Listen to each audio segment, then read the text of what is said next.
ঠাকুর, তুমি যা ইঙ্গিত দিয়েছিলে তাই ঠিক তাই হলো। মেয়েটা সত্যি খুব ভালো। জানো, ও আজ ভিডিও কল করেছিল। বলে আসেনি, ঠিক কথা। ওর মা ঘরে আটকে দিয়েছে।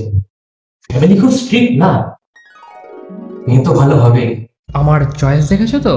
স্ট্রিক্ট মেয়ে ভালো। আর তুমিও কোনো ইঙ্গিত দিচ্ছ না। জামাটা পরে ও ঘরে বসেছিল না, সেই জামাটা পরেই আমি একটা মেয়েকে ওখানে দেখলাম। আমি ভাবলাম এই জামা পরা মেয়ে তো হতেই পারে। আমি ওই জন্য কিছু বলিনি, কারণ মেয়েটা খুব ভালো। আমাকে ফোন করতেই বললো বেবি। আমিও বলে উঠলাম ডার্লিং। আমি বুঝে গেছি, যেমন তুমি ইঙ্গিতটা দাওনি তোমার, ঠিক মেয়েটাও ঠিক তেমনই ভালো। ঠাকুর, আমায় আর একটা ইঙ্গিত দিয়ে দাও।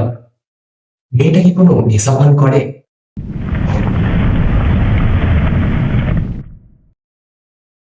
ভূকম্প? অনেকদিন ধরে ওয়েস্ট বেঙ্গলে ভূমিকম্প হয় না তো। আমার মনে হয় তোমার পেটটাও গুড়গুড় করছে। তাহলে মেয়েটা কোনো নেশা ভান করে না। ঠাকুর, আমি গেলাম। রাত হয়েছে তো, একটু ভিডিও কল করবো যদি কিছু